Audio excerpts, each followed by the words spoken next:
Okay, good afternoon, everyone. Very warm welcome to CSDS. Prabhat was meant to chair this event today evening. He can't be here with us for some reasons, and so I will do the timekeeping honors.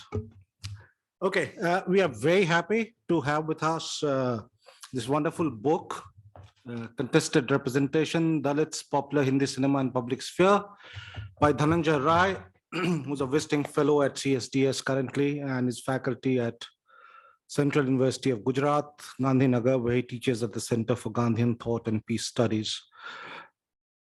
Dhananjay's research is on the broad themes of political theory, political thought, and cultural studies. And at CSDS, he would be researching on Gandhi and the political community. Dhananjay has written widely, reads widely, and has a beautiful study that we saw the other day. His books include the one that we are going to discuss today, Contested Representation.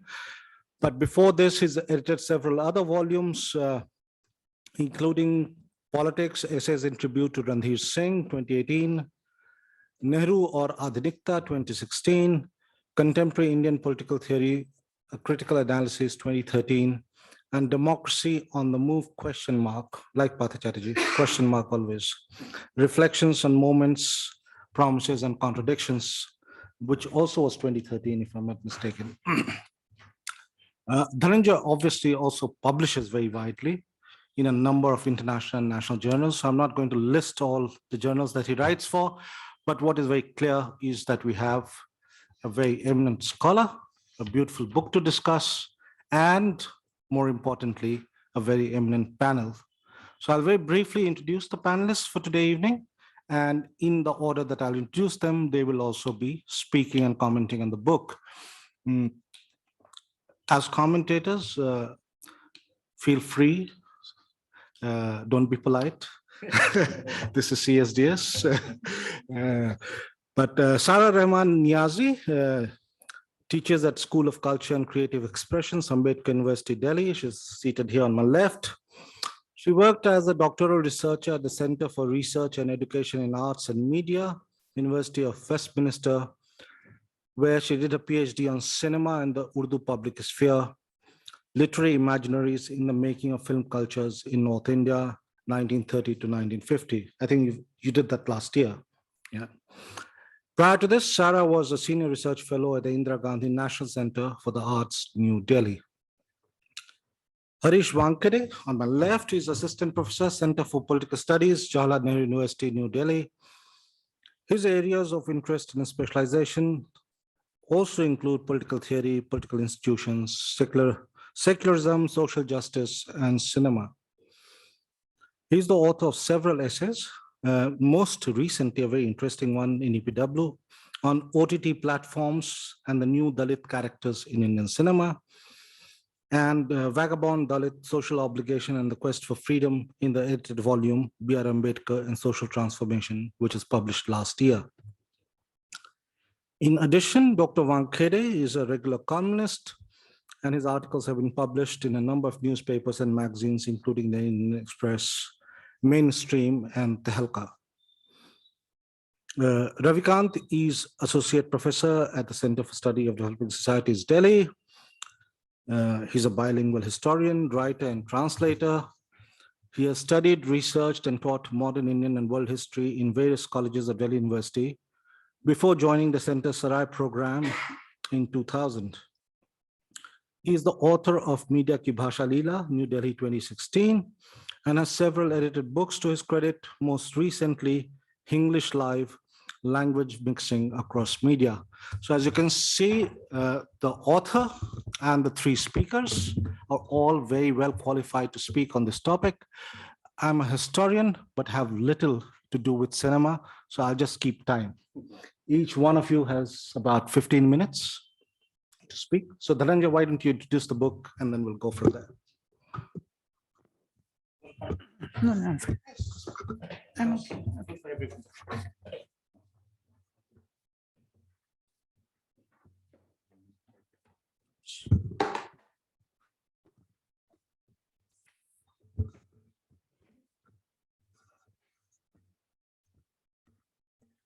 I'm thankful to CSDS, particularly Professor Saran, Dr. Ravikant, and Prabhat for insisting to have discussion on this book, because it may have some arguments, but I think, thank you CSDS for this opportunity. This book was, I conceptualized this book in, as a research in Delhi University, completed at JNU, transformed in book form at Central University, and finally we have a discussion at CSDS. So you may have some cosmopolitanism in the content of the book also in terms of time and space. And I'm happy that there are two important interlocutors of this book who shaped this book, discussion, debate, Professor Manin Thakur and Dr. Harish are here, and they have seen and engaged with this work since last 10 to 12 years. The book has 6 chapters, and the first chapter is opening the issue, and the second chapter talks about constituting social language, Dalits in material and social spheres. Third chapter is the public sphere and social language, and the fourth chapter is in search of a perspective, cinema and Dalit representation. And chapter 5 discusses Sujata, Sholay, and Swades, in addition to other 18 films, which are not done the way these 3 films are done, by way of content analysis, qualitative content analysis, and conclusion. The book urges us to focus on the social language of Hindi cinema on 2 accounts: factors and meaning of its relationship with Dalits. Therefore, focusing on author, director, or Nua, or cinema verity, people who like cinema or unmediated cinema, or cinephiles, lovers of cinema, I urge that is not sufficient ground for cinema studies. These are important factors, focusing on author or cinema verities or Nua or cinephiles. They are very important, but cinema studies have to move beyond these focus areas and scope. And this book talks about factors of Hindi cinema and meanings of Hindi cinema, and relationship between factors of cinema and Dalits, and the meaning of cinema and Dalits at two level. The book, and I am borrowing this methodology from David Harvey, perceive the cinema dialectically. Films are located in a comprehensive whole and interlinked with the other things. Things are not insulated. Parts and whole are interconnected and do converge into larger totality. Nothing is external and accidental. Contradiction plays a decisive role in all development. Cinematic inquiry emphasizes processes, constitution, and sustenance. Multiple processes and contradiction constitute this process. There is also heterogeneity, which generates multiple times and space that are intertwined. Important aspects like change, instability, stability need to be explained. Cinematic inquiry is itself a process. So this is a request that this is not a final judgment, because cinema would link with the dynamic material and social realities. As we will see the change in the material and social sphere, we will see the change in cinema as well. Terming all film, and what I am trying to do, terming all films meant for screening in the public sphere as a popular. I'm saying that we should not categorize films into mainstream, commercial, parallel, or art or success. I'm calling all films as a popular film, which are available in public spheres for the public scrutiny and for the public consumptions. This book encourages us to look beyond acceptance or rejection, mimesis or catharsis, relying on higher pleasures such as pleasure, beauty, taste, mythology, and simulations. It is crucial to emphasize that realization of domination, challenge, and rejuvenation by social language is very important in the context of cinema studies. To understand cinema, Dalits and cinema relationship, I urge that we have to focus on social language, and I suggest that social language is an outcome of 2 important components of corporeal world, that is material spheres and social spheres. And social language is an outcome of material spheres and social sphere. And we know that the relationship between without understanding the material and relationship and Dalit and social relationship and Dalit, it would be futile to have exploring relationship between Dalits and cinema. So relationship between Dalits and material spheres has been depicted in the social language of India for articulating dispositions. The location of Dalits in Indian social sphere is reflection of reification. Dalit response to material spheres has been in the form of democratic rights-led participation, representation in representative bodies and democratic state, initiation and functionality of economic rights, end of caste-based atrocities and caste class annihilation. Dalit response to social sphere through emergent social sphere is very important.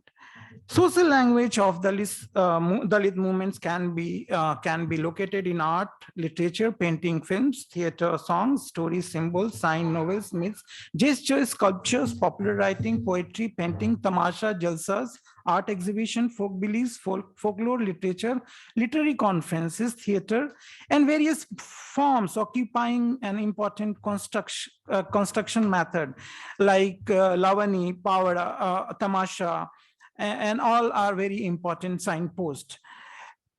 Public sphere is a very important construction in the context of understanding what is happening to the cinema and Dalits. Habermas provides very, very important method to understand public sphere, but I find serious limitations in Habermas' understanding of public sphere, because Habermas is proposing a public sphere which is dealing from material and social spheres. And there's a very apt comment by David Harvey. Habermas' treatment of communicative action as a linguistic problem does not explain the internalized effect of power, material practices, imaginaries, institution, and social relation. All are operating in different spatio-temporalities and valuation system.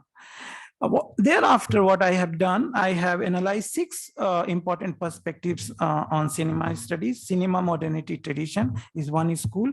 Cinema and society is another school. Cinema and ideology is another one. Cinema and content. And then cinema and entertainment and aesthetics. And the last, history and cinema. I'm not saying that they are not, they are very important. And particularly, I find that cinema as an ideological state apparatus very, very useful in our analysis.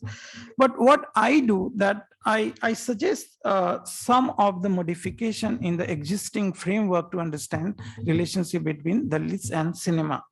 So in this context, I'm going to propose a model which can be called microcosmic perspective, which will, and this perspective has following components. And they are: the social language of cinema is constructed by the discourse of the dominant material sphere and social sphere. As far as the dominant material spheres is concerned, at least in India, it has not been a monolithic group, but heterogeneous since independence. The reflection of the dominant material sphere in the social language of cinema reflects multiple dominant material sphere. Since dominant material spheres are constructing it, it exhibits divergent material interest, conflict, and contradiction in terms of meaning and construction. In other words, some of them could vouch for pre-capitalist formation, some wish to adopt capitalist formation, and some remain between them. As a dominant social sphere, the Brahminical social order is easily identifiable.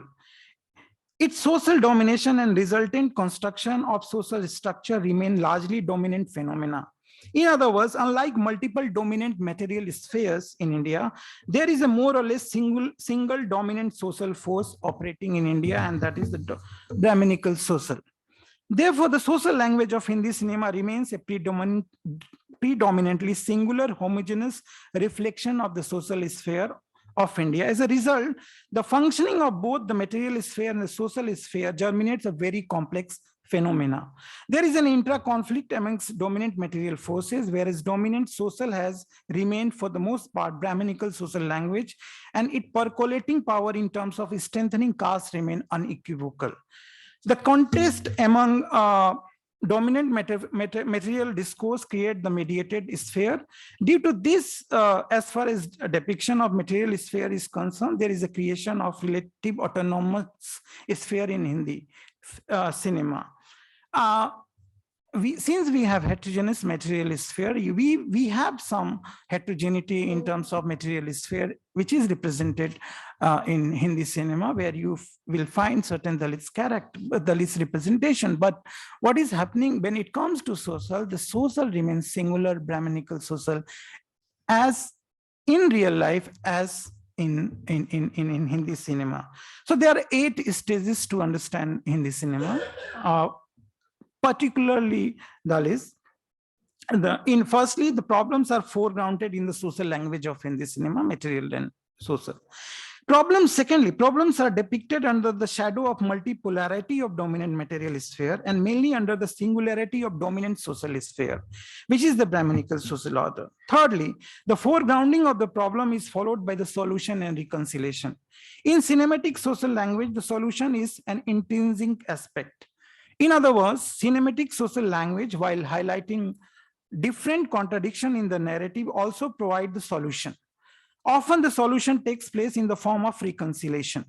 Reconciliation becomes the significant constituent of Hindi cinema. The implication of this reconciliation or competition among dominant discourse become the fast phenomenon for Dalits. The fast phenomenon indicates the bypassing of actuality concerning Dalit hardship. Fourth, this dialectical relationship create priorities to everyone's content. We can call these priorities the first, second, and third priorities. So we, particularly in Hindi cinema, we have 3 priorities or 3 types of films.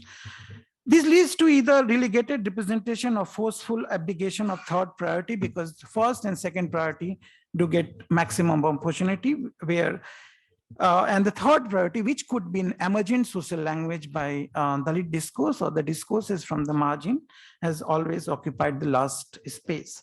6, leaving Dalits behind makes it harder for the first and the second most important thing in the cinema to get done. 7, the process of exclusion and inclusion in the cinematic paradigm is dynamic. 8, Hindi cinema's status of relative autonomy has been a fructuous enterprise. It has 2 benefits. 1, its domination remains intact over embodied entities. 2, domination also remains intact in the virtual corporeal world. In other words, domination by hegemony group keeps highlighting the debility of less dominant group. This is the last segment, and I conclude. Popular Hindi cinema reflects material sphere and social sphere differently. In the case of material sphere, it reflects the crisis and intra-conflict among dominant material forces in its content. Their rivalry restructures the narrative of popular Hindi cinema. In this way, it reflects the multiplicity of narrative due to contestation and non-arrival of consensus over a particular mode of production and economy. Due to the pan-Indian dominance of Brahminical social order, there is only a limited scope for multiplicity in the case of social. The presence of Dalits in Hindi cinema depends on the crisis between materialist forces. If the presence is required to weaken the oppositional dominant material force or discourse, then it is allowed. Since all major dominant economic groups work in association with the Brahminical social language, the Brahminical social order meets hardly any resistance in popular Hindi cinema. Furthermore, familiarization reproduces similar content depicting intra-dominant economic rivalry wrapped in a Brahminical casteist flavor at various times. Due to the repetition of content several times, it becomes familiar, whereby Dalits become familiarized due to the repeated absence. Sujata, Sole, Swades are chosen for heterogeneous narrative, commercial successes and failure, and location at different times or phases. In Sujata, this is the lead protagonist is Dalit. In Sole, there is the absence of Dalits. In Swades, you have a presence of Dalit. These 3 films have different narratives, dissimilar commercial success, unrelated time framework. The contestation among dominant material sphere is apparent in this film. Sujata asserts the industrial bourgeois. Village life is derided for the caste system. A Dalit woman gets justice in urban India. Sholay vouches for the return of feudalism. In fact, in the film, there is hardly anyone who happens to be a victim of feudalism. whereas in reality, Dalits have been victims of feudalism. However, in the film, that is Sholay, Dalits are absent. It can be construed that everyone is happy under the rule of feudalism. So this is an offshoot of globalization and financial capitalism. Here in the village is full of discrimination against egalitarian order of urban society and the USA. Dalits can get justice in globalized India while remaining in their village. In terms of social sphere, all three films about Brahminical social order. From ambience to family initiation to accomplishment of many activities run under the Brahminical social order. In all three films, families belong to the upper caste, Brahmin in Sujata, Thakur in Sholay, Brahmins in Swadesh. They are not represented as a passive caste. In each film, caste has been asserted. Caste per se has not been challenged. For example, in Sujata, being a Brahmin is not at all problematic. One can retain her caste and still social amalgamation is possible. In Sholay, caste atrocity is not at all an issue. Swadesh talks about caste discrimination, but retention of caste is not problematized. Dalits remain at the receiving end, presence and absence. Both methods have been employed to justify the Brahminical social order. Three films I have done. Other films I have done in this film is Ankur, Nishant, Eklavya, Gulami, Par, Lagan. So this Baba Saheb Ambedkar, Damul, Rajniti, Rudali, Chauranga, Akros, Sadgati, Sujata, A Life of an Outcast by Pawan Srivastava in 2018, Article 15 and Sholay. Thank you so much. Thank you. Oops. Thank you, Dhananjay, for that wonderful synopsis of the book, chapters, and the core argument around the multiple material and the singular social. As I said, there are people who are much better qualified to speak on this. So why don't we move to Sarah? Thank you so much. Thank you to Dhananjay and the CSDS for inviting me. Basically, what I'm going to be doing is just kind of probably repeating some of the things that Dhananjay has already said, but going over some of the key arguments in the book that I really spoke to me. So what I found very interesting was the way in which the book maps the discourses on cinema in relation to the public sphere. And it kind of shows the kind of multiplicity of the public sphere in itself and how contested the representation is, and also its relationship vis-a-vis the cinema. So again, also there are important debates on modernity, technology, cinema's history, its role in society, cinema and ideology. All of those then become very carefully listed out in the book. And interventions are made to show how the social language of Hindi cinema is constructed and its meaning is construed. Again, this points to certain kind of critical inadequacies in the discourses on cinema and the lack of engagement with Dalit question. Again, another important argument made in the book, which I felt is very crucial, relates to the overarching absence of Dalits, which Rai has argued can be used as a kind of productive lens, as a kind of theoretical framework through which the social language of Hindi cinema can be unpacked. And if one were to kind of extend this formulation about the absence as presence, it can address reasons for this contested representation to reveal at the level of formal textual, so in the sense of the absence in the kind of diegetic world of the cinema, but also in terms of the production logistics, right? So the absence of Dalit film personnel in itself from the kind of cinematic public sphere, one is to say that. And I think this is a very kind of important way in which the social language of Hindi cinema then gets shaped. And one kind of has to see why there is that kind of exclusion or absence of Dalit personnel in the film industry. Rai shows how Hindi cinema is governed by Brahminical perspectives, as we've just heard, and the film narratives predominantly mobilize an upper caste lens in negotiating with Dalit characters, identities, and social realities. And I think the use of the choice of the films is quite interesting, in that it the different perspectives that you've used point to the different ways in which multiple genres, right, can be looked at to talk about the Dalit question. To me, what remains to be seen is how these different approaches can be extended to a more wider range of films from Hindi cinema, and not just kind of to see them as kind of these temporally situated, but maybe a cluster of these films from a similar time frame. So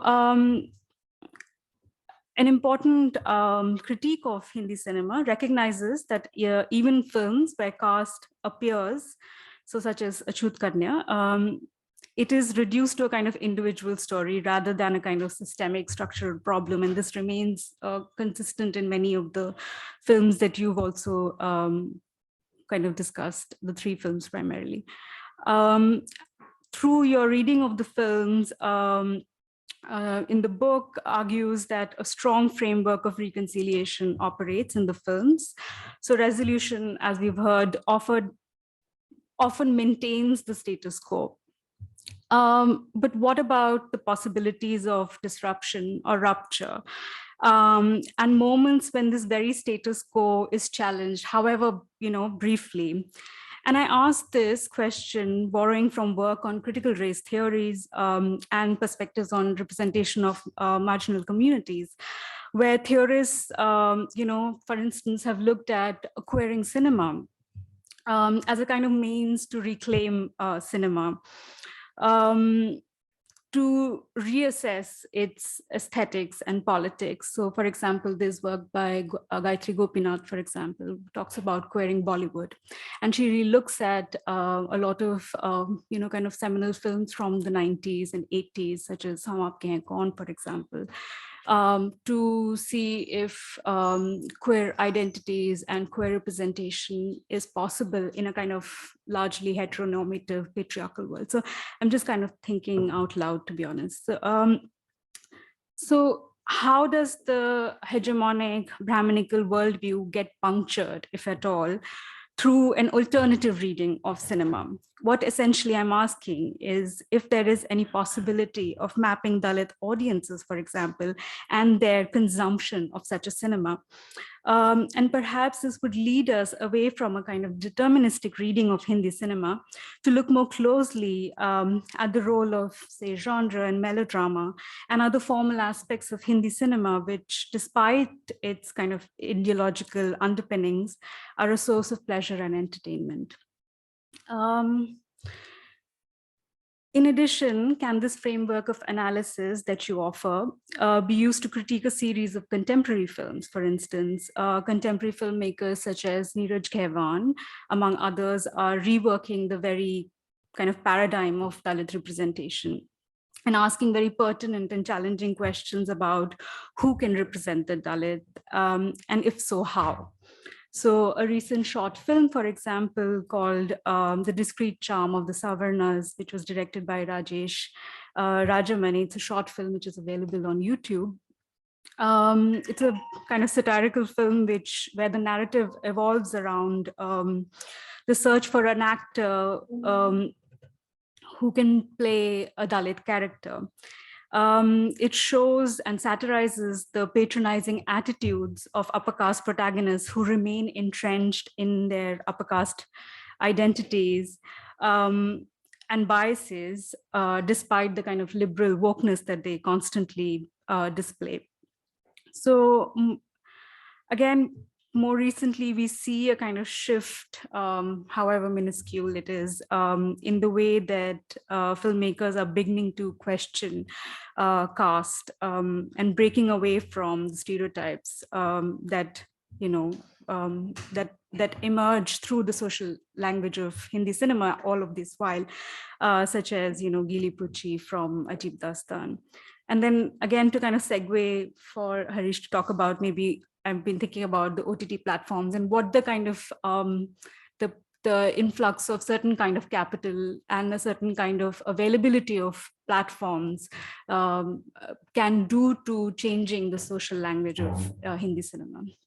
So that's all from me. Thank you. Thank you.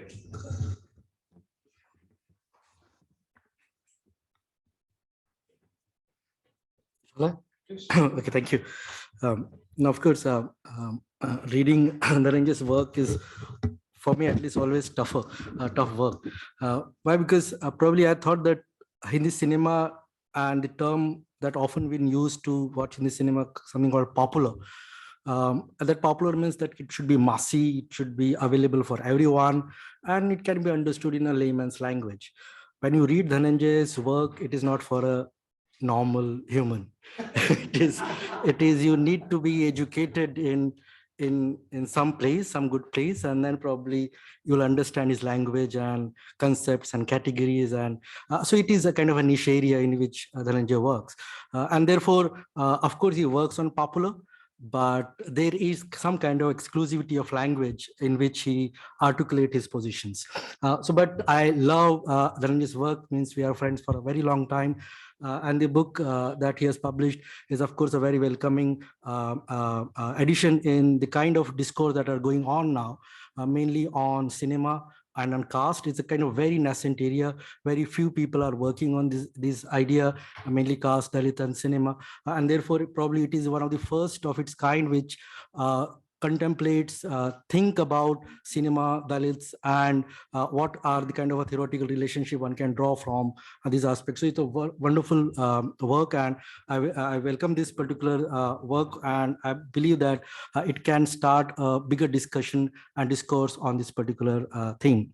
Of course, the book, the theme that it is the idea that Dalit representation is always contested, or there is an idea, something called contested representation, and the meaning that often been offered that representation is always been contested, that there can be never a truthful representation. Representation is mainly interpretation, and there cannot be a representation which can universally applicable. Representation is a mimicry. It's a kind of a false way to deal with reality. And therefore, any representation, cinematic representation, is nothing but an interpretation. And when we think about interpretation, we always believe that interpretation is also a subjective value. It has always the force or power of the maker who interpret that particular idea. And therefore, like for that matter, borrowing mainly from Weber's contestation against objectivity, where he suggested that a fair, unbiased, neutral representation or interpretation is almost impossible. You need to understand that one who research or one who make, or the power basically creates representation. And therefore cinema is often been like that it is a language of the powerful elites. It is basically created with certain logic or certain what you call care, for that matter, the logic that we will entertain you, that you will be coming to the cinema to get entertainment by us. This we and the other is always part of the cinematic representation, that there is a screen and you will be a perpetual audience. You cannot simply do anything to the screen. So that capacity of the cinema, which always somewhere force you to see the interpretation, and you cannot do anything to the interpretation. It is not even a theater. Even it is not even a kind of a book which you can be reviewed in a larger similar kind of discussion. You can have reviews, film reviews, but even that is some kind of a very passive act. The a force of interpretation is already there. You can only see it. And it is such a huge force that you cannot simply challenge or dilute it. And therefore, probably we know that cinema as an interpretative exercise always force some kind of an ideological orientation. It is basically a program, and most of the cinema genres are studied like that, that somewhere it has some kind of an ideological impetus.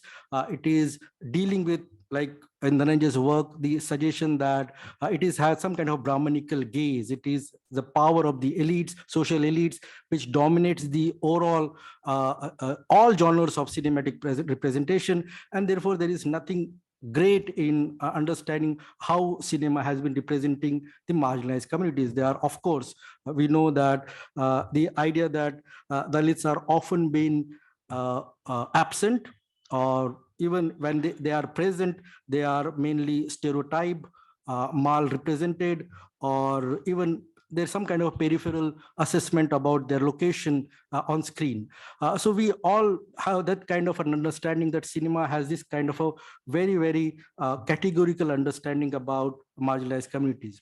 But while saying that, and of course, Dhananjay is very apt in arguing that particular theme. But while saying that, we also need to think not Dalits as a part of the part within the screen, that they are present on the screen, but also as the audience.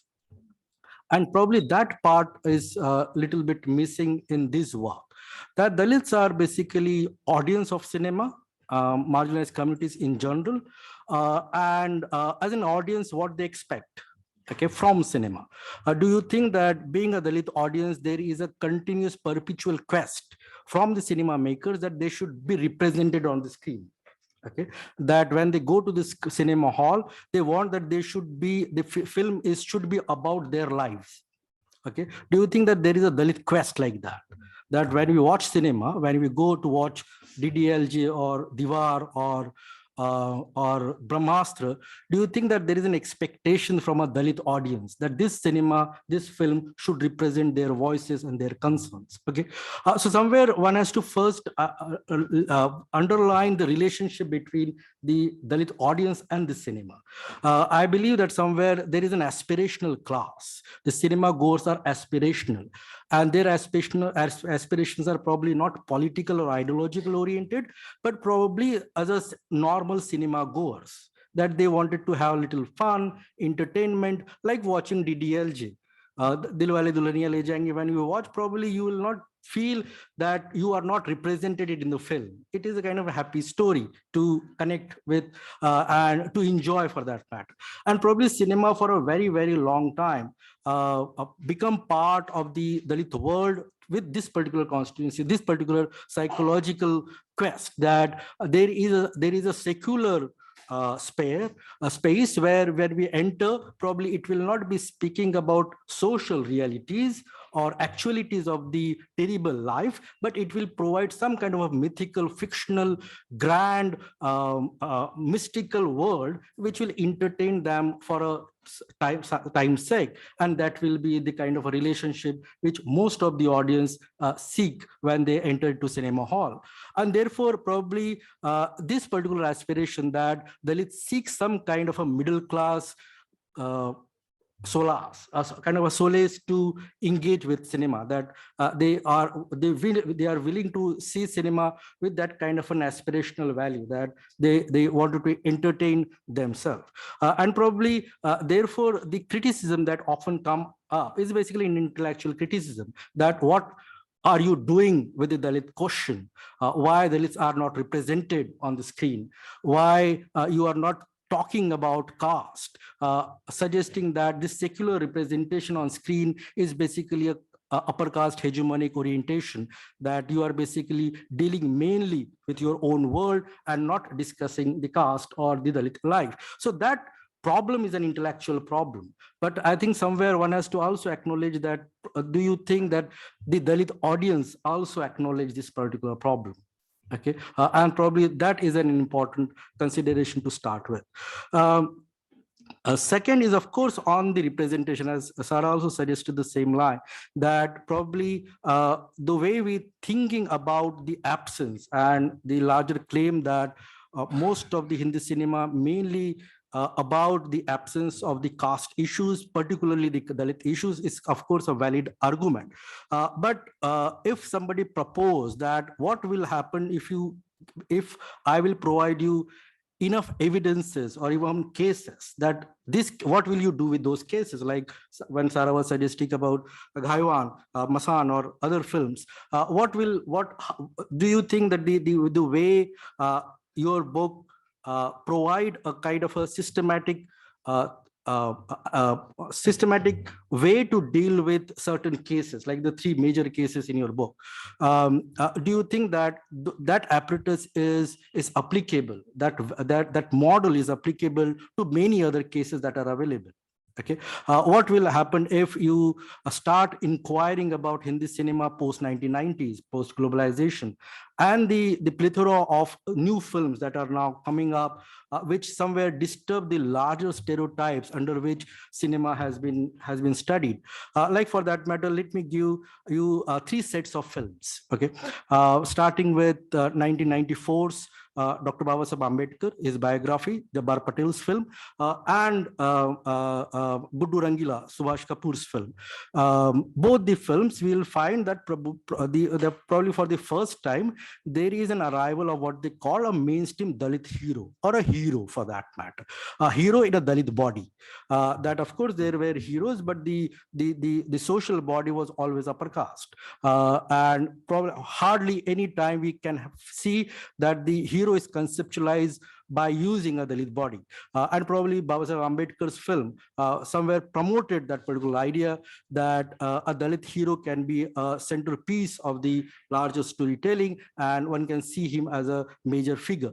And of course, Guddu Rangila, when you see Arshad Warsi's character as Guddu, he is a kind of a mainstream hero, of course, born within the Dalit category, with a photograph of Kanshiram at his home, but believe that he is not a chamar or a lower caste, but can perform as an aspirational being, can fall in love, and can also contest the feudal authority with his own might.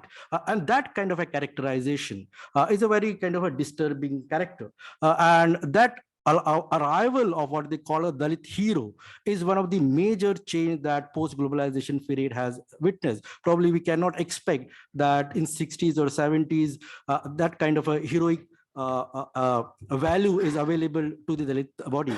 Second is, of course, what they call the Dalit feminist agency. Like again, post-globalization, post-90s, Bandit Queen, and the recently released, again, Subhash Kapoor's film called Madam Chief Minister. Roughly based on Mayawati's life, very fictional way to deal with Mayawati's character, and of course Bandit Queen, or series of other films at that time like Bhavandar for that matter, or Sonchariya recently again. The Dalit female character is not docile like Sujata, or not humble, or not ready to get dominated by patriarchal values, but had the capacity to challenge and turn the tables around and make a kind of a feminist aggressive argument. Okay, that capacity of certain films, like as I said, Bandit Queen and Madam Chief Minister, basically suggests that there is an arrival of what they call an agency or a proud figure which can not dislodge its Dalit identity, which will not play only a victimhood, but also somewhere reflect upon the heroic possibility of change, probably a small revolution. So that possibility is now kind of an upcoming possibility. Third is, of course, what they call the nuances of a Dalit life, like Article 15, which Dhananjay mentioned. I will find that the Dalit life is not stereotyped in that film. Sinha's film, Anubhav Sinha's film, the life is not stereotype. You'll find multiple actors which have Dalit body, which have Dalit identity, but they are basically operating with multiple professional values. Like we have a revolutionary there, we have a medical doctor, a police inspector, and of course a victim, female bodies. So those nuances within a single story, that not one kind of a Dalit representation, but nuances. Similar within Masan, again, the representation is nuance, that the Dalit body is, of course, a part of the larger, what you call precarious condition, but he's also an aspirational and wanted to become an engineer and fall in love with an upper caste girl and get married and wanted to enter into an urban location. So that kind of a nuances. And these are basically recent development. Probably these developments cannot be visualized in the earlier time. And therefore, probably when I read Dhananjay's work, and of course, it's a recent work, I thought that somewhere this departure, which is happening in Hindi cinema, this rupture which Sarah talked about, this change and the arrival of the Dalit constituency as a major claimant of heroic representation, that frame is somewhere unavailable in Dhananjay's work. And probably you understand what is happening before 90s. Of course, you can understand, and the idea of absence and the Brahmanical hegemony is categorically represented very thoroughly representing the work. But somewhere this new changes, probably the post-globalization, and probably with that particular reflection, you can also ask the similar question about social sphere, about the material sphere. That do you think that post-globalization, the material sphere has completely changed? Is it the case that the Dalit material sphere has dynamically changed, and because of which a new representation of Dalit is emerging on cinema? Or do you think that somewhere some kind of a psychological revolution is happening within the filmmakers? Okay, that they now are willingly representing the Dalit question. Okay, so what is happening at the social language or the material world? What is dynamic that can be understood with 1990s, as you said, liberalization or globalization? Do you think that somewhere that there is some kind of a force which is bringing these newer identities and newer characters and newer actors or even filmmakers to the fore? Okay, and not only in Hindi, probably if we can engage with the regional cinema, mainly Marathi and Tamil, you'll find something extraordinary happening at that location. Okay, so the regional variation, how a regional variation can be different from the national variation. Okay, how to make some kind of a parallel between the two, how to understand, for that matter, Ranjit's arrival as a grand filmmaker who is making almost 800 crores out of his 2 films. So such kind of a very, very dynamic business-oriented Dalit representation in cinema. That there's a business, it's not just an ethical question about representation and our moral outlook, that we should be also part of the screen, but also as a filmmakers, as a business-oriented young Dalit filmmakers, like the Sailesh Narwade in Marathi, who made Jayanti, which did a business of around 35 crores. So this kind of filmmakers which are now emerging and which understand what they call the technique of cinema, and also the business, not only, as I said, the ethical question of cinema, but also the materiality of that. So probably this new, probably last decade, is kind of forcing us to see cinema with a new vantage point. And probably to understand this last decade, the sources or the method that Dhananjay is applying has some kind of limitation, I believe. And why? Because, as I said, that before that, to understand many other films, we can approach Dhananjay's work and get a proper answer for that. But to proceed it with the contemporary times. Probably there is some kind of hitch. A small last thing, which probably Dhananjay and Sarah also reflected upon. Like for that matter, this particular suggestion that Sujata or Sujata in general, for that matter, it has kind of a Nehruvian bias, that it is a film about urbanization. The film is about the larger development, and somewhere the new bourgeois class which is emerging, they have one peculiar way to deal with the caste question of that part of time. This reflection on Sujata, and of course later on the reflection on Swadesh again, that somewhere it's a cosmopolitan global world where some kind of a philanthropic NRI is coming back to the society and wanted to have a change. And somewhere Dhananjay wanted to pick Nehru as the major interlocutor to examine this particular philanthropic value of the social elites. Probably I will suggest that probably more than Nehruvian, it can be a Gandhian. It's a Gandhian value to understand and examine the caste relationship and the what you call the greater heart, or a kind of a very ethical or moral heart of the social elites to engage with the caste and the Dalit question. And with that kind of philanthropic pleasure, the engagement with the Dalit question and try to elevate that out of their boundaries. Probably Nehru will not do that. Nehru will examine, most of them are citizens, right-bearing people, modern people. Okay, and even think that probably the state will have a major responsibility rather than the social order. Probably the caste people, the upper caste people will have a responsibility, but that will be coming from the Gandhian logic, not from the Nehruvian logic. I think I have said a lot. Thank you very much.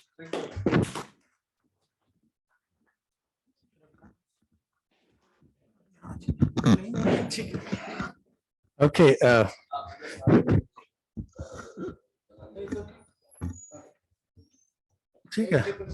Yeah, the camera can see. Okay, thank you, Deepu. I asked for being a discussant to this book, and I was looking forward to reading it. I read it, not all of it. As Harish pointed out, it's not an easy book. I'm not the ideal reader for the book, is how I would like to say. And also, of course, as a historian who's driven by the archive, I was, flabbergasted at the thinness of the material that Dhananjay chooses to deal with. For him, of course, he comes from the discipline of political science, so he has killed all the ghosts that he wanted to kill and re-established Marxism or neo-Marxism as a new way of looking at the same problem, adding to MOP Brahmanical adjective. Okay, I think there is a problem there, Dhananjay. We just can't, keep doing the old things by inserting new terms there. We will have to refresh the way in which we look at films. And there's enough in film studies itself to inspire us to, to do this relook, okay? My reading will mostly be an archival reading, okay? Harish has given you enough examples. Sarah has pointed out there's more there. But let me, therefore complicate this question of absence of the Dalit figure in Hindi cinema, okay? And I will complicate it by populating characters from the past, because Harish has discussed the present, contemporary, okay?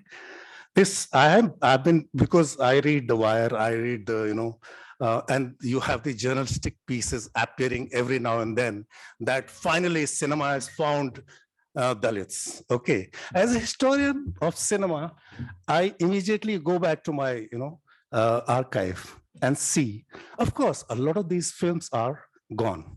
They don't exist. So as Devshri Mukherjee and others suggest, you have to find other traces of those films, paper traces, narrative traces, etc., etc.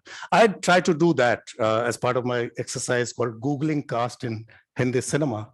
And let me share with you the list that I have. Let me start with Sri Krishna Janma itself. Okay. Vasudevan has offered us a wonderful reading. You have this end of the film when Sri Krishna in his Vishnu avatar appears, and Brahman, Kshatriya, Vaishya, Shudra as caste groups appear in the frame. And the Shudra appears there with a broom. Vasudevan suggests in his beautiful reading that this broom actually destabilizes the whole frame. It overpowers the frame so much that the unity, that so-called Brahmanical unity in your words, I would say, is not so stable, right? Cinema suggests that. So when cinema starts its journey, caste is very much present to destabilize any elite Brahmanical narrative. You have to deal with it, okay?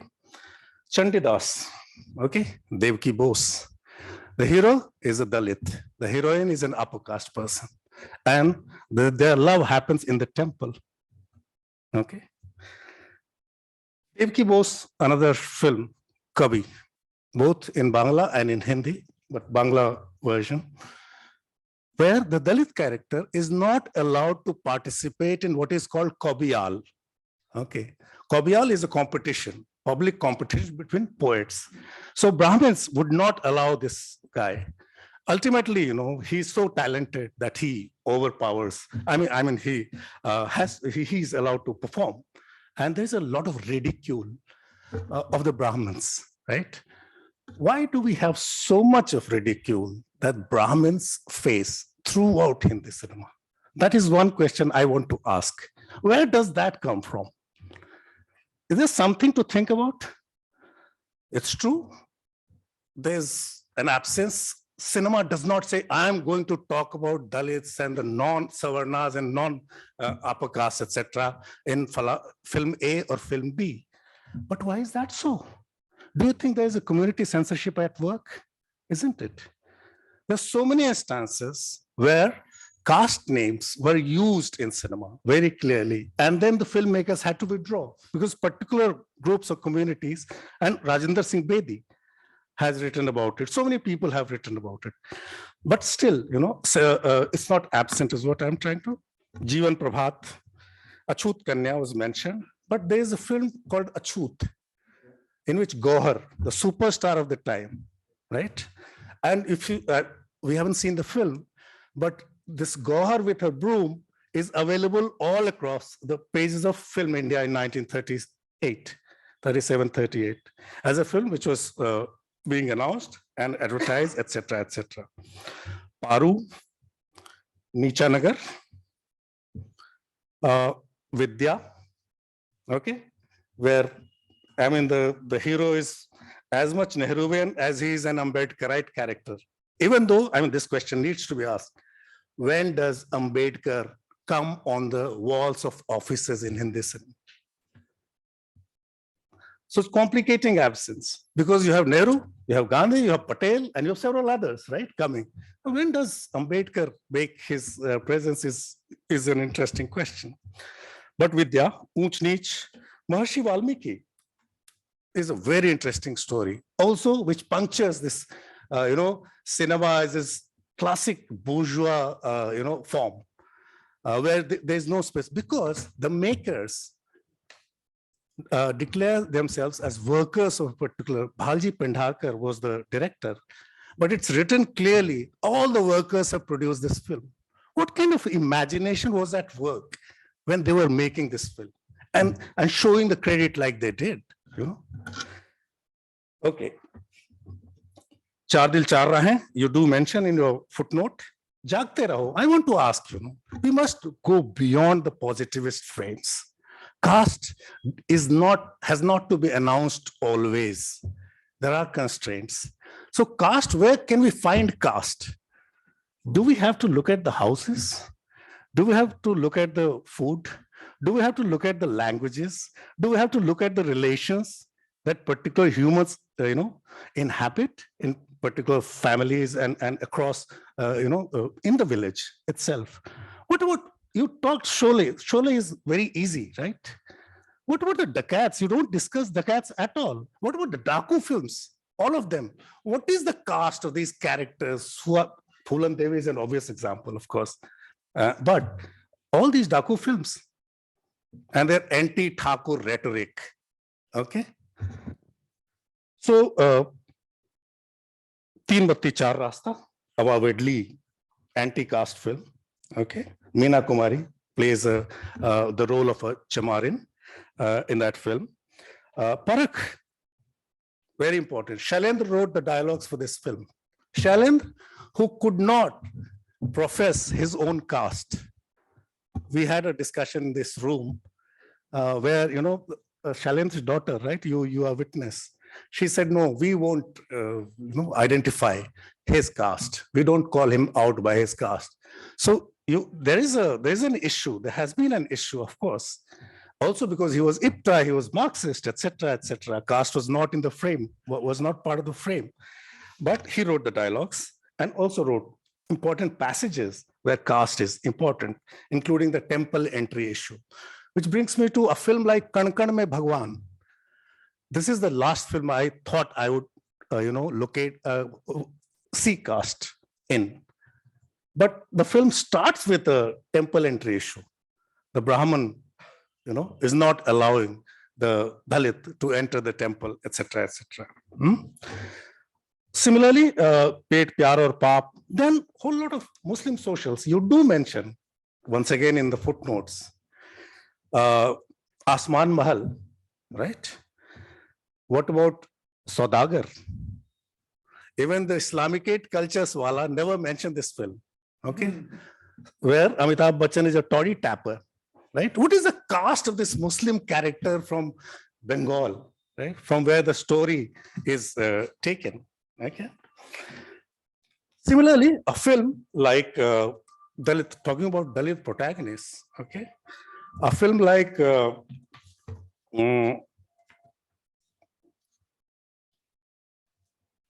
it will come to me, huh? Tel Malish, Boot Polish. Okay, the hero is a Sankar. His father was ostracized because he married a Dalit. Okay, and the film starts with this inscription in Hindi. Let me read it out. बरसों की बात है, संता का पिता इज्जत और घर से बड़ा होने के बाद भी सबकी नजरों से गिर गया, इसलिए कि उसने हरिजन मूवमेंट को अपनाया, जात पात के बंधनों को तोड़कर उसने अछूत कन्या को अपना जीवन साथी बनाया। इंसानियत का यह नाता समाज की आंखों में खटक गया। वक्त के देवताओं ने इज्जत की जिंदगी से घसीटकर उसे बेइज्जती के ठोकरों में ढकेल दिया। आज सारे दरवाजे उसके लिए बंद हो गए। वह नए समय की जागृति से इतना दूर हो गया कि अपनी औलाद को तालीम की रोशनी भी न दे सका। उसने मरते समय अपने बेटे से कहा, मेरे जीवन में हार ही हार है, लेकिन अपने छोटे भाई को इस लायक जरूर बना दो कि वह हमारी हारी हुई बाजी को जीत ले। उसी दिन से संता अपने भाई के लिए वक्त से लड़ता चला जा रहा है।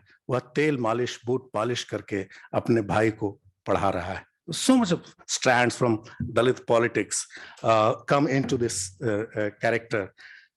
Do Aankhein Bara Haath, Shantaram, another great Shantaram film. It's about open jail. That's how the film has been canonized as. If you look at the casting, the way the film opens, and look at the full names of the characters, these are criminals whom jailer, played by Shantaram, has identified to take into an open jail, so that he has a theory that humans need to be kept out of jail. They can be productively used, and they are still humans, even though they are criminals, etc. So if you look at the names, a lot of them are Dalits. It's obvious from the names. Okay, how do we read those films? So, Apna Haath Jagannath, to give you a kind of an argument which actually bolsters a film which bolsters your kind of argument. Okay. Here is Kishore Kumar, who's a zamindar's son, upper caste, probably, who does not get a job very much like today. Okay. Not easy getting a job. So he contemplates committing suicide. He's wandering. He's near a pond, probably ready to jump. Lots of people there, washermen, they're washing clothes. And somehow, they start a discussion. And he tells them, I'm preparing to die. I'm going to die. So this washerman tells him, what is this? So immediately he realizes the folly of his, decision. And he uske pav pe gir jata hai. And what he does, he also becomes a washerman of a different kind, of course. And this transition is very interesting, that he opens a shop in the dry cleaner shop in the town. So very interesting transformation. Okay, sorry, I'm almost done. Since you're on Google board. The point, it's deliberately archival, so that the request is also to look deeper. The problem basically is not only the problem that you are dealing with. The problem is also of a canon that we have so far constructed. That canon, obviously shaped by Willman and Ashish Radhaksha's encyclopedia, which did a great job for its time. But what do you do when people are constructing their own new encyclopedias via YouTube, via Wikipedias, via so many blogs, via so many, just as people are making films, and that's one of the reasons. So all these, audience questions, all these questions are very important, but what is important is also that we need to look beyond. There's a lot, and perhaps each film, to the extent that it requires a closer reading, also helps us question the theorization that we spend so much time, putting one person against another, one idea against another. The cinema is also throwing a lot of ideas, and they need to be looked at quite carefully. I'll stop here. Dhananjay, thank you. But because I know I read it and I learned a lot. Thank you. Thank you, Sarah and Harish and Ravikant. Dhananjay, I'm sure we took great care to call friends, and they've been extremely polite but very tough. So, Sarah opened with asking you about does the social that you call singular ever get punctured? And if it does, how do you read it?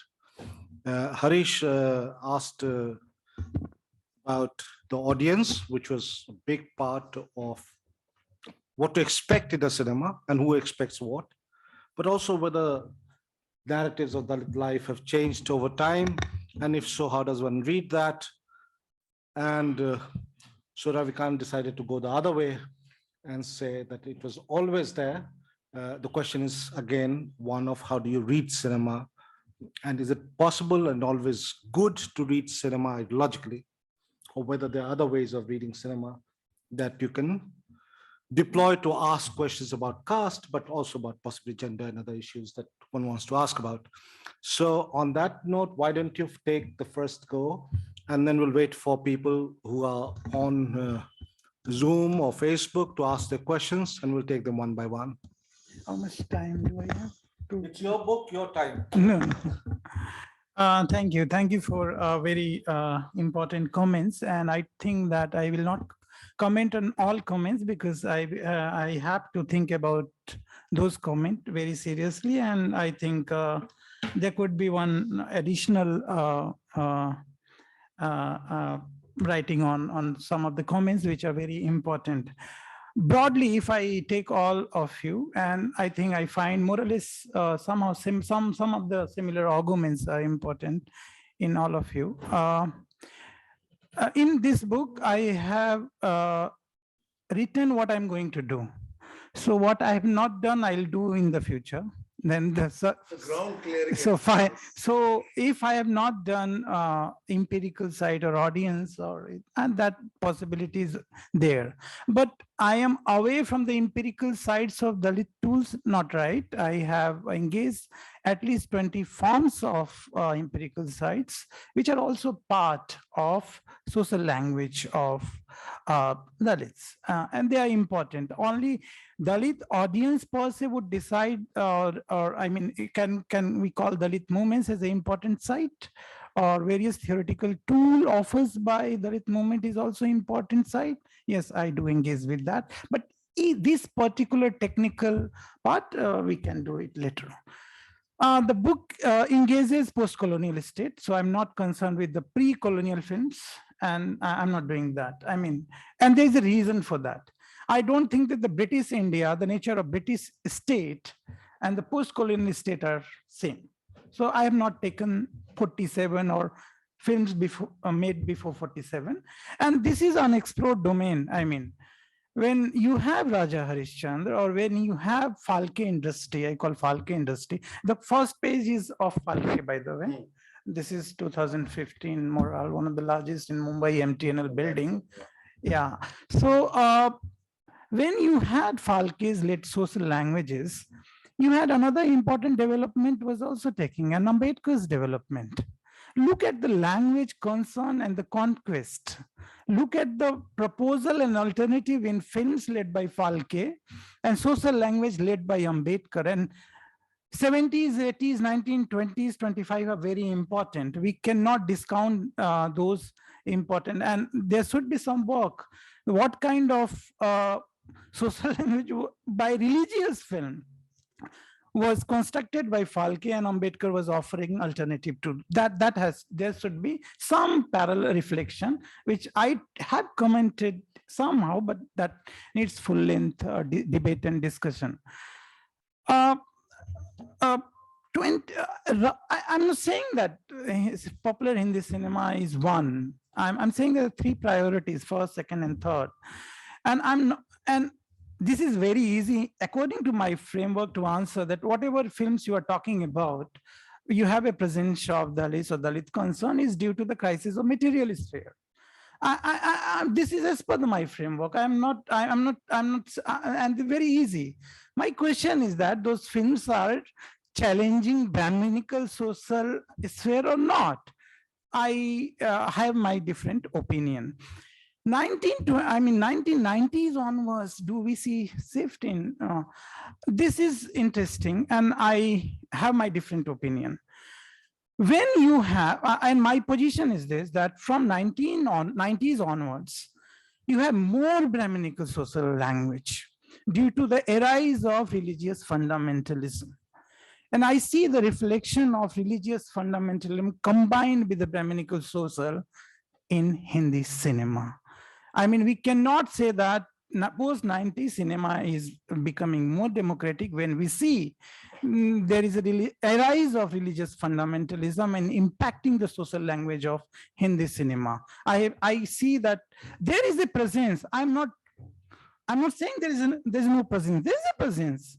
And I have mentioned many of the films which you have mentioned, but look at some of the films I have taken in this analysis. Some of them are from 90 onwards, like Swades, Lagan, I have done here, Chauranga, Ambedkar film, I have analyzed, and I say that this is a very important film. But you have films as per the priorities in cinema, and I call, but you can count them. I mean, 1, 2, 3, and Life of an Outcast. Article 15, I have analyzed in this. I'll give some part of my analysis on Article 15. I hope you all have watched it, and the film is important. But and you know the story, so I'll skip the storyline. My analysis are 4-5 lines on this film, how I see film in post-1990.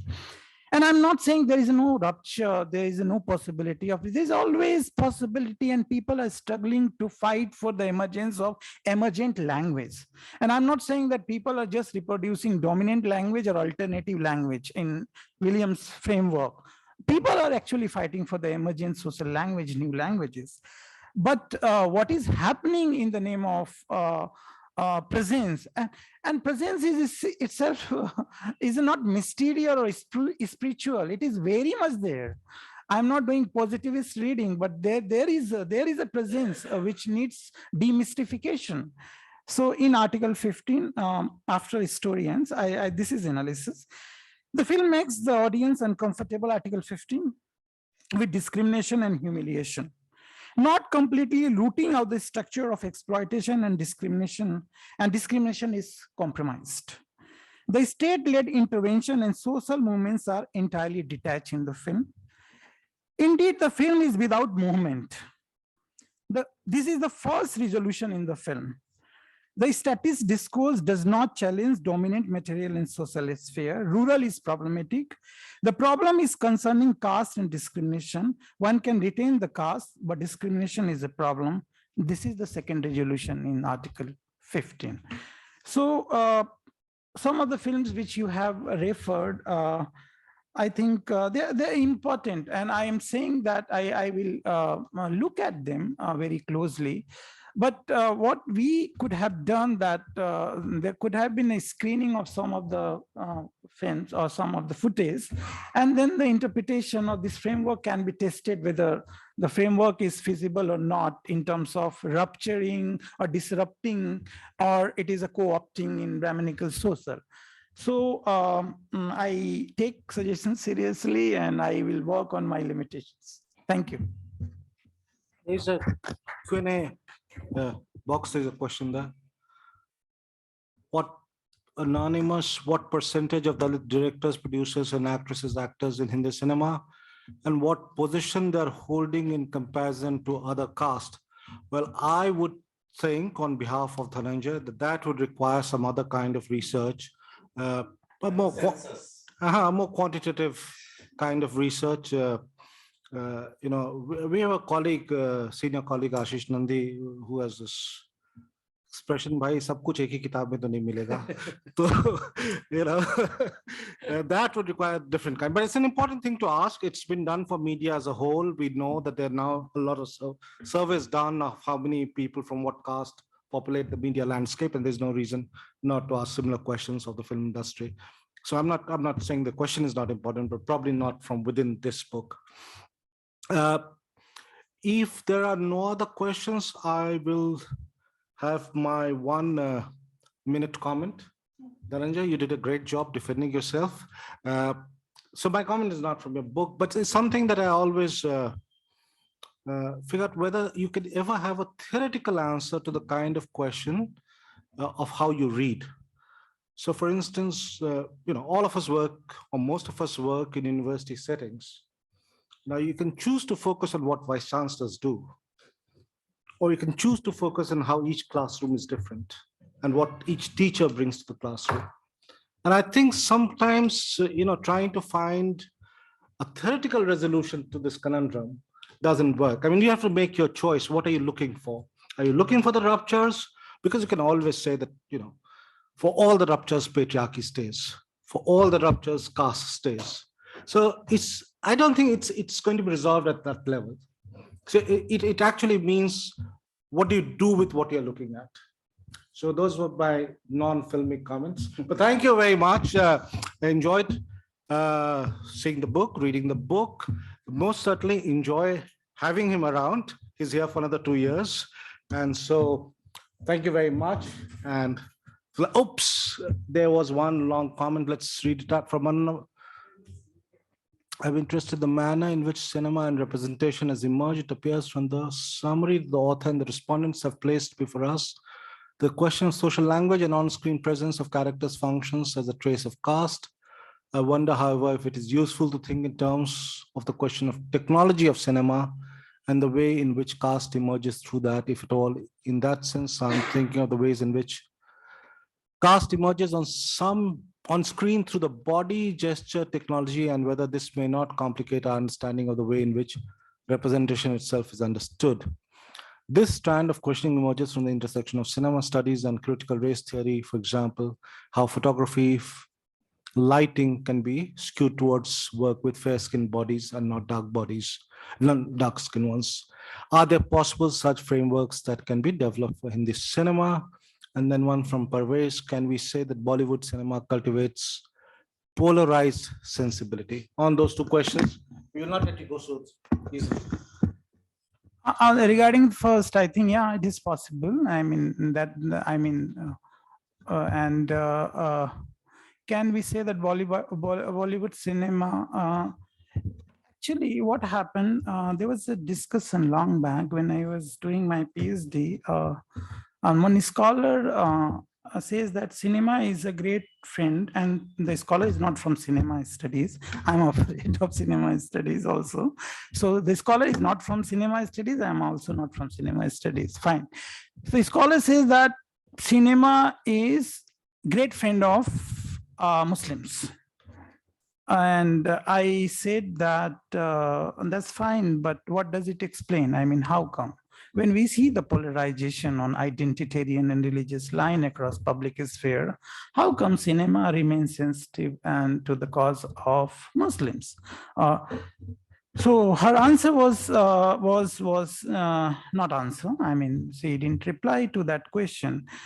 But polarizing is a very, very. I mean, polarizing is a very ephemeral. I mean, it is a very tentative framework for the cinema. It works with which I am accused of putting, but I'm not doing here formal subsumptions. I mean, I'm not doing that. What is formal subsumption? This is also used by Jameson and also in the work of Madhav Prasad. And I'm not doing theoretical formal subsumption. I'm not imposing theory on site. I'm trying to explain. And I think explanation is also an act of doing. I mean, when act of doing and act of rupture.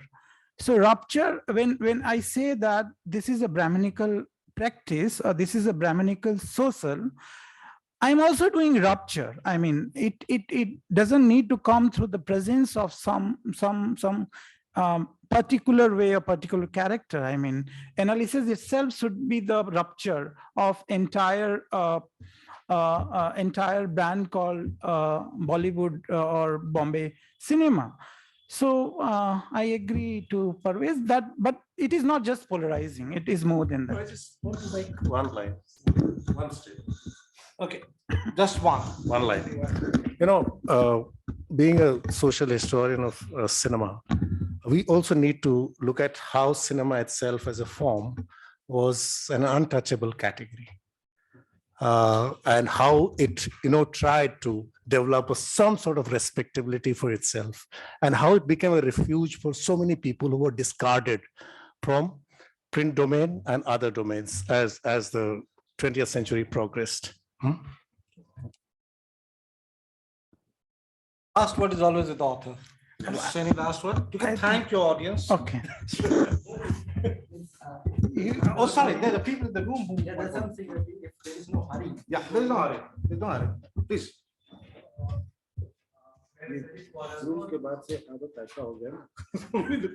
Sorry, go ahead. वो कमोबेश दलित और cinema को लेकर ही है। सो जैसा कि आप बात कर रहे थे सुजाता से स्वदेश तक, तो कहाँ पर आपको लगता है कि प्रस्थान बिंदु जहां पर एक ऑप्रेस्ड जो कैरेक्टर है वो निकल कर आता है, जो एलिवेट करता है, अपलिफ्ट करता है स्वदेश में जाके, तो प्रस्थान बिंदु उन 60 सालों में या 50 सालों में जब आप किताब के माध्यम से देखते हैं तो कहाँ पर नजर आता है? और दूसरा, जो आपने शोले की बात की, तो कहाँ पर उसमें कास्ट एब्सेंस होके भी प्रेजेंस है और आप उसको कैसे देखते हैं? तो ये तो है।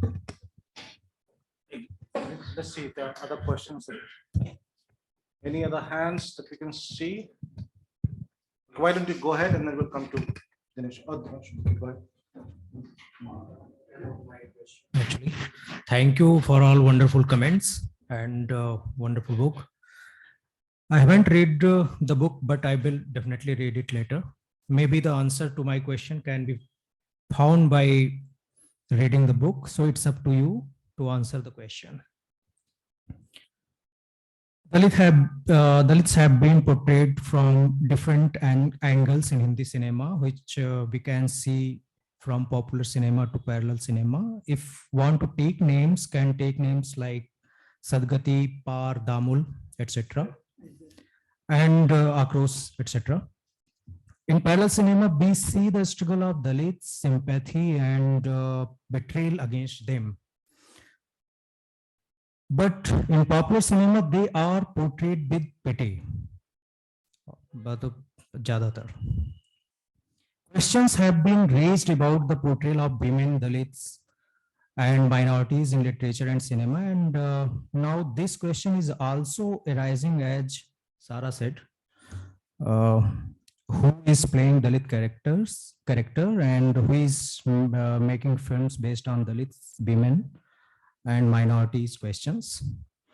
How have you dealt with the portrayal of Dalit characters portrayed in the films you mentioned? Is that a realism for you or is it a status quo for you? Thanks.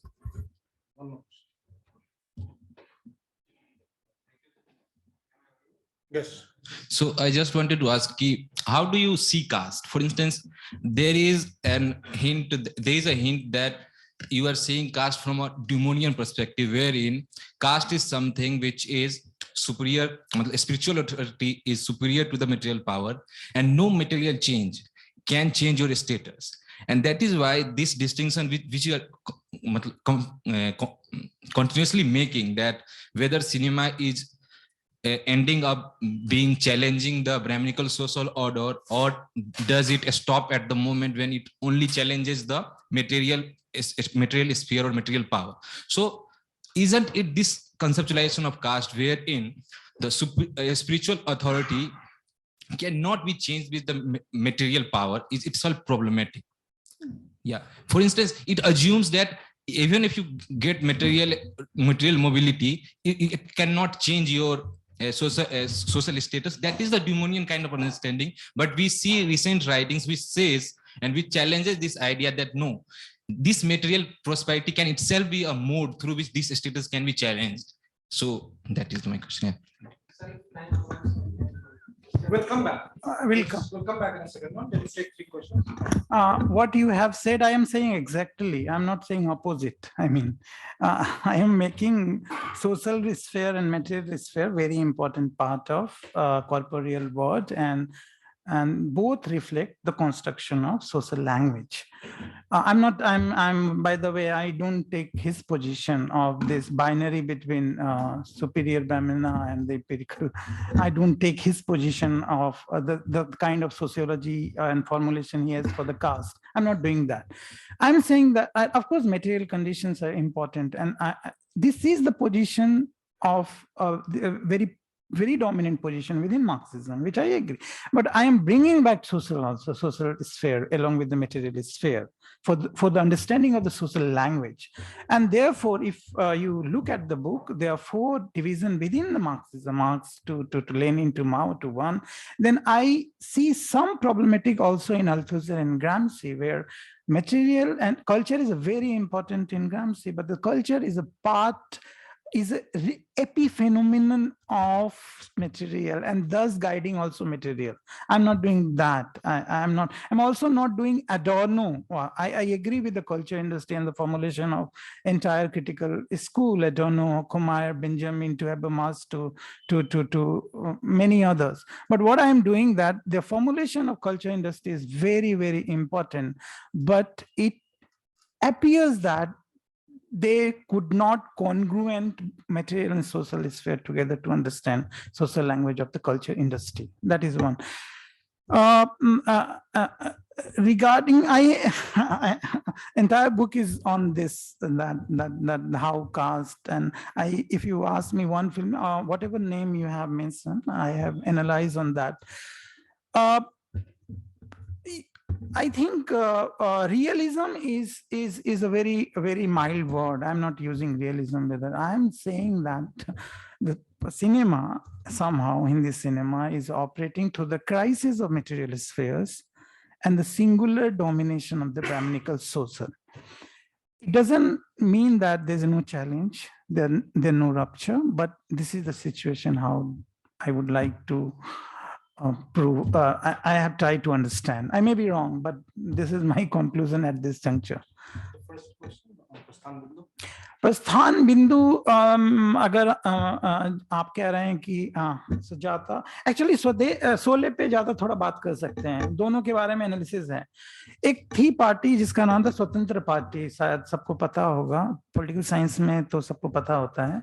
वो first officially feudal party थी भारत की और बहुत successful थी western India में। बाद में वो चौधरी चरण सिंह की पार्टी के साथ मर्ज कर गई थी। बहुत पावरफुल पार्टी थी। उसके 22 प्रोग्राम्स थे बाय द वे। एक प्रोग्राम इंटरेस्टिंग ये था कि वो, और उसमें आपको शोले और स्वतंत्र पार्टी में एनालिसिस करेंगे तो बहुत ज्यादा सिमिलरिटी मिलेगी, बहुत ज्यादा।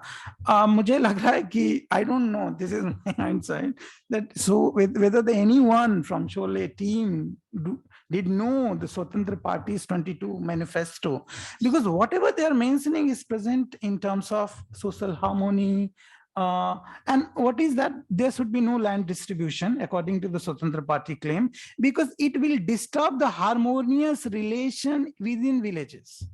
There should be no land distribution in Swatantra Party, and the present model in Swatantra Party of the villages is exactly the Sholay films set and Sholay films Thakur's model. So I think vantage points decide the changing dynamic of material and social spheres. And I am proposing that my inquiry itself is a part of process. Today it may be right, tomorrow it may be wrong. I mean, there's nothing called eternal and fixity about this, the truth in this context.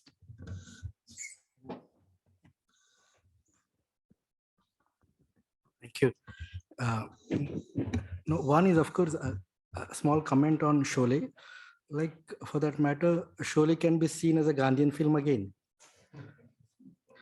Like, for that matter, the control of the Thakur, and according to his wishes, the way things are operating, and the readiness of a Thakur to marry his daughter-in-law to an unknown person. Okay, the readiness of that man. And of course, Jay and Viru has no caste. They are basically outsiders. And given outsiders such a kind of a prominent job to perform without even examining from what social background they are coming. Somewhere that kind of a logic on Sholay, where the Thakur is also philanthropic. Okay, the Thakur is also some kind of a little feminist angle to that. Of course, he is a patriarch, but he is ready to remarry her daughter-in-law to an unknown person. So that kind of logic. No, not, but just because you mentioned Sholay, I thought that I will make a comment. But more than that, like for that matter, what Harish had just said, that of course there were a presence of caste, and probably there is a Delhi University lecturer who published a Hindi book compiling around 350 films where there is Dalit representation.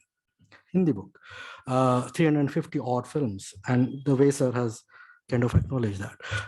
The idea what I thought that we can be called as a rupture is the arrival of what they call a political or Ambedkarite Dalit on screen. That was absent for a very long time. The Dalit representation on cinema was mainly about a docile body, an humble, agency-less person. He was there always, a kind of a person who cannot voice his own concerns. And then there is always, you require a protagonist or a hero, or even in Arakshan, you need Amitabh Bachchan, not even Saif Ali Khan is a main protagonist. Okay, so that peripheral or dependent character is always there in the Hindi cinema. 90s, what 90s did is the arrival of what they call a political Dalit, which can represent an Ambedkarite position in cinema, like Ambedkar's film or Guddu Rangila for that matter, that will not require a dependent alibi, that one, the Dalit person can take the call of, even for that matter, revolution or revenge. Okay, what they call the fist of fury, that it is now angry Dalit who can challenge the oppressor and can change the discourse of the story. Okay, that was not available to the Dalit character for a very, very long time. You will not find such characters before 1990s. And therefore, the Ambedkarite social movement orientation of a Dalit character, which is also available in Article 13 for that matter, 15, where the revolutionary character is kind of a mix of Ambedkarite and a Mali kind of an argument. So these kind of characters were never there for a very, very long time. The assertive Dalits, like for that matter, you watch Southern. Southern is another very popular film where the Shriram Lagu played the role of a Harijan father, and his daughter who falls in love with Rajesh Khanna is what you call the Harijan woman. But there is a kind of relationship where she is seen as a Radha and not Rukmini. Okay, so that kind of a docile, peripheral, agency-less, almost precarious. That condition is represented in cinema, and parallel cinema is the obvious example of that. Parable cinema is full of these narratives. That narrative ruptured in 1990s and the arrival of what they call an Ambedkarite Dalit hero. There's one comment that I can see on the Dhananjay from Dr. Arvind Kumar. Dhananjay, you're absolutely right in saying whatever remains shall be dealt with in future. But I was still wondering if you could cover Article 15, 2019. How did you miss Sarat and Kala? Sarat, despite being in regional Marathi, it became a huge commercial success with hero and heroine. Taking borrowed. Okay, so why don't you just? Yeah, they can be done, and there are many. Engagement with those films. I primarily located films made in Hindi. That is one of the methodology which when I was trying to reduce 1 lakh words to 1,000 words, so 99,000 words were omitted in my presentations. But I mentioned that I am dealing with those films which are product of the Hindi public spheres. That can be done. One important concern, and who is making film and what is the reflection of the person who is making the film. That will also decide. The mere representation and presence will not decide the progressive politics. The vantage point has to be annihilation of caste or class, that, or maybe for the gender and the queer politics. OTT, I'll come to you. I missed that, and Harish would tell you more about OTT because I didn't discuss. I'm not discussing that, but OTT can be discussed without, and OTT does have is operating in terms of controlling social of India. That has to be answered. If the source one OTT is so free of social here, then you will find that bourgeois progressive. At least individual tolerance and all. Of course, there won't be equality per se, but individualism will be there.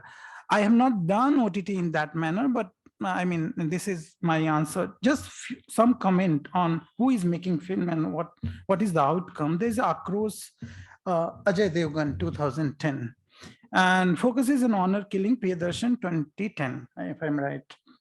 A lower caste student had fallen in love with an upper caste girl. He, along with and by the way, I have also made difference. Some of the films are not part of it because of the analytical reasons. Caste and untouchability. One has to be analytically. I was very the films which are dealing directly with the question of untouchability. I focused on those films, and I think the exclusion of many films which you are referring because of that analytical division. That the most severest form of the social I was dealing with, but Rajniti, yeah. Suraj Kumar Ajay Devgan, though he is not born as Dalit, but brought up in a Dalit family, despite his aspirations and anger against the system, ends up defending a rival faction. no, sorry, Rajniti. Across 2010 focus on honor killing, a lower caste student has fallen in love with an upper caste girl. He, along with the other two friends, visit the village and attempts to elope. All three are killed. The police are in cahoot with the perpetrators. After a demonstration in the city, a central government orders for CBI inquiry. Pratap Kumar, Ajay Devgan, a Dalit, is also part of the investigating team. His family was killed in his childhood by feudal lords. The film depicts cruelty in the village unleashed by landlords abated by police against lower caste. The problem in the film is that after invoking specific experimental torments, Pratap Kumar does not have much to offer. He remains a state representative. This is the legitimacy of the state and urban India, flourished flourished of late by service sector-led growth against feudal India. Okay, we'll leave both of you to debate this question for later, but we'll take one last question. Boliye. Answered in advance. No, go ahead. Ask anyway. Economic and social vis-a-vis Dalits. So that was my question. So sir has answered. Sir has answered. I have read it. Yeah, of course he's read it. But thank you once again. There is a Oh, please, you can raise several last questions. No, I'm sorry, but I'll take just a few seconds. And I think that point has been brought out very well through the discussants regarding whether there are any countercurrents. I would pose that question in a slightly different manner. Do you see in your framework an availability of circumventing an availability of fusion or overlapping or co-option, if you will, between this subject-object dichotomy so far as it deals with Dalit representation? And when I say that, let's just borrow from, say, Charlotte Bronte, her Jane Eyre, how she says all things bodily. When you experience through body, the things that you experience through body, and body itself becomes a thing. So all thingly bodies and all body things. So that kind of a dichotomy where you yourself are the object as well as subject of this entire narrative of representation. Do you see that kind of possibility emerging in the framework that you have outlined so far when it comes to investigating the question of Dalit representation? I mean, can the Dalits represent themselves in your scheme of things? Is it possible for them, or is it simply a preliminary exercise to look at the representation of Dalits, removing them bodily per se, not letting them claim the agency as yet? Maybe looking at the available structure which is there, which doesn't necessarily represent them, let them own it, etc., etc. Yeah, the answer is, I mean, this is a big question and I need lots of thinking about it, but I think the body is mediated by the complex structures, and our body is autonomous as far as we, I mean, there's a very interesting formulation in DJEC, and this is de-identification and the disidentification, in a sense that whether I am free to express myself, I should be free to express myself, that freedom is mediated by the complex social economic structures.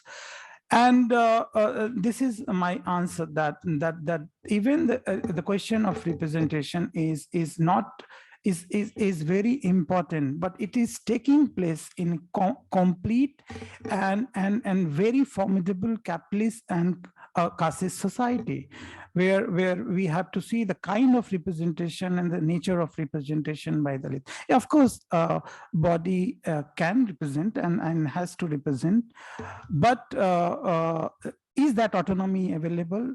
We have to think about it. Any further questions?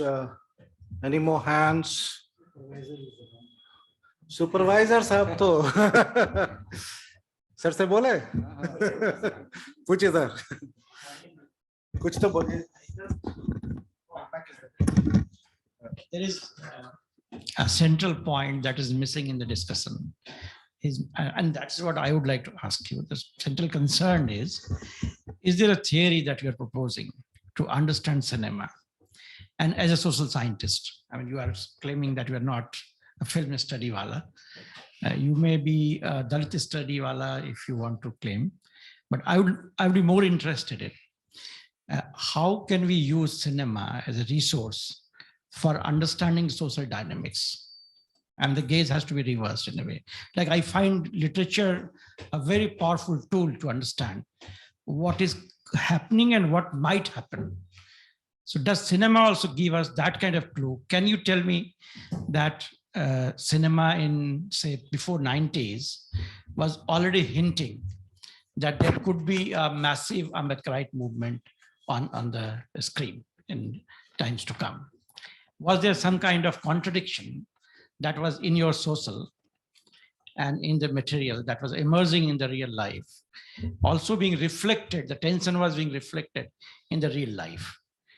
If that is there, then I'm very much interested in seeing cinema. Otherwise, it's a tool of entertainment for me. I mean, as a social scientist, I'm not interested in cinema. I go with the first part. I mean, of course, cinema, and the term, there's a term that cinema is microcosm. Of reality, and it represents, it encompasses. And I read these are the terms that, I mean, it is a whole and interlinked with the things, and they can't be. I mean, cinema is very much a part of reality, and reality is reflected through it. Reducing only to entertainment or director or producer or consumer or cinephiles or analysis of the ethnography within the stadium or theater hall, I think cinema study has to move out. But I think the question is deeper. The question is asking, when you read literature, you also read it for insight. You also read it for what it anticipates. You just don't read it whether it represents the real adequately or not. Can you do that to cinema? Is cinema rich enough to allow you to read the society, not simply whether it represents it adequately or not? I agree. What is your theory? I agree. I think cinema represents, I mean, when I'm saying that it is a microcosm of society, it includes very important insights. And whether all cinemas are offering insight, or how do we understand insight, that will be decided as per our vantage point. But it offers. I think, of course, it offers.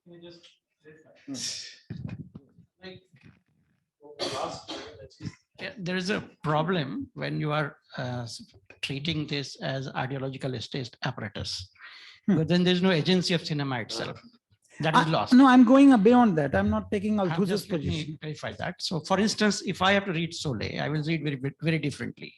I would see that I can see a trend in Soleil that there's a contradiction within the Thakurs. If Gabbar Singh also a Thakur, I don't know. I have no idea, but he was Gabbar Singh. So we can assume that he was a Thakur. There was a contradiction. One was the police officer who arrested another one, and then start kind of contradiction from there. And then in the village also, there is a challenge to the hegemony of that Thakur in the village. For collecting the booty, and there is a challenge, there's a contradiction in the feudalism, and that contradiction is culminating into allowing what Harish is saying, intercaste marriage. He's not even bothered, he doesn't know the person. He does not know Viru and Jay, who are they? His only criteria for getting them back to this work is that he experienced their strength at some stage, and then he tested them, whether they have that kind of thing retained with them or not. And then he was ready to sacrifice anything for winning this struggle, winning this war.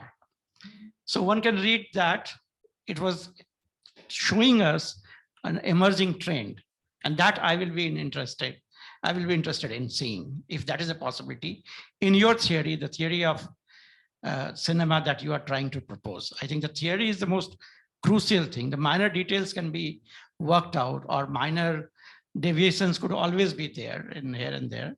I mean, I'm really not only impressed by Ravi's this thing. I was once devastated as a guide also. That probably you have presented such a counter viewpoint that was difficult to really reflect. I mean, agree with his thesis. But now I think your main concern, as I see your work, is not to see representation in a very mechanical way. The main concern is to show that probably cinema can be a site for understanding the contradictions in social reality, contradictions in the material and the social world that is emerging. As somebody said that, I think Pankaj said that the materiality, the changes in materiality is challenging that. And therefore the rupture is there in the social. And that rupture, as you mentioned, that anti-Brahminical narrative in cinema has been very dominant. So probably that is the core idea that you are trying to propose. I'm sorry, I'm trying to kind of re-articulate that for my purpose, as I see your argument as a part of larger creative theory, a project on cinema.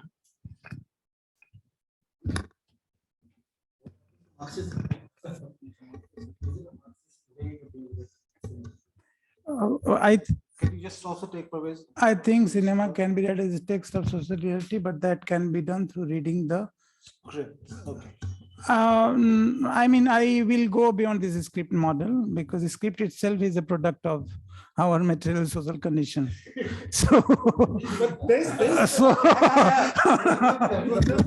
no, hang on. It is Question still that I want to settle it is right now. still a seminar. It is still a discussion. We are not in open house yet. Dhananjay has the last word. We step out. Feel free to badger him more. But Dhananjay, तो last serious question, serious answer. No. एक question मतलब इस पे जो तुम बोल रहे थे. Okay. Thank you all for participation in this discussion. And I agree, and I have been arguing that cinema offers that possibility. My reading may be different vis-a-vis Sholay. I mean, there's a very interesting thesis in Adorno that powerful men, they try to become one time King Kong, another time cobbler. I mean, so human and the brute, you have to become for the legitimacy. That analysis also can be extended to Sholay's Thakur. I mean, protecting the village without, I mean, the film beautifully undocument his atrocities, beautifully, I mean. And this is not Dalit, I mean, in the film, because there's a village. And how do you sustain, where is the surplus, where is many other questions, I mean, but that reading, alternative reading is possible. No, I'm not interested. Sholay is doing revolution or not. I'm doing that. Sholay is a part of assertion of feudalism against industrial bourgeois. This is my argument in the book, and I'm reading also along with the assertion of Swatantra Party and its manifesto, which was very powerful in 6 to 7 states at the time. This is my reading of. And anything else? So, Dhananjay, thank you very much for a beautiful book, for an even more robust defense of the book. And I'm sure there's more to look forward to. It's actually always good to have challenging questions posed to your book, because then it allows you to revisit your own arguments, state them differently, but also possibly think whether the other arguments to be followed. So thank you, everyone. Thank you, Sarah. Thank you, Harish. Thank you, Ravikant. Thank you, everyone, for coming. Those who are online, thank you very much. And we call it a day now. Thank you.